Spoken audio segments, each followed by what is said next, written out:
Театрално и организирано СДСМ денес за збогум му покажа црвен картон на градоначалникот Захариев. Сомнежите за постоење на злосторничко здружение во раководството на ВМРО ДПМН и нивниот градоначалник Илчо Захариев, инсталирано во Штип, ќе се испостават како точни.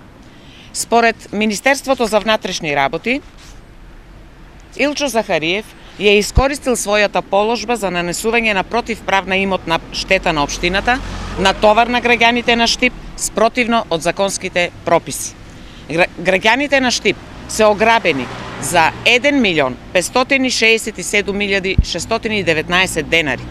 Останува прашањето, дали ова е почеток од разобличувањето на криминалното работење на Илчо Захариев?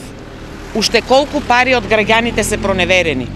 Затоа, ова лице, кое се нарекува градоначалник, а не мисли ништо добро на градот и ги злоупотребува парите на граѓаните, треба да добие црвен картон и да замине за секогаш. Законот важи за сите, правда ќе има за сите.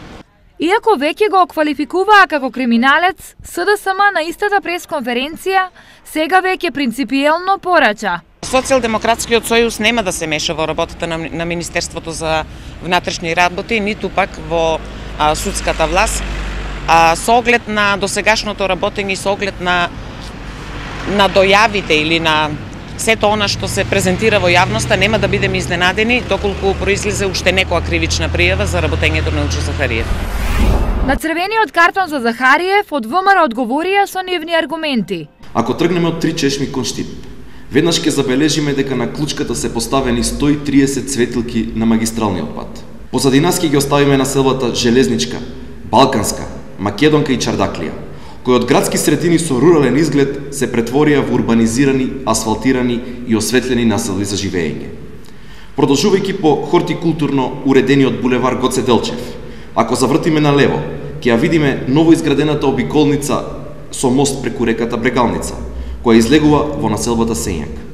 Но ако се насочиме кон осветлениот и со нова тревна површина градски стадион, нема да ја пропуштиме пешачката и велосипедската патека под камениот мост, ниту кружниот тек кај Дуилето. Одејќи кон населбата Сењак, минувајќи низ асфалтираните улици, во населбата Автокоманда ќе наидеме на неколку уредени паркови и спортски терени. Но ако пиеме кафе во центарот на градот, ќе се воодушевиме од изгледот на коритото на реката Отиња, кој од пасиште се претвори во урбанизиран и модерен водотек. Ако прошетаме кон Бриони, нема да ја пропуштиме зоолошката градина. Ако се рекреираме кон Новосело, ќе видиме стари конзервирани градби. Ако ја посетиме Бања Кежовица, ќе видиме еден пристоен, уреден и чист објект кој нуди лек за нашите граѓани.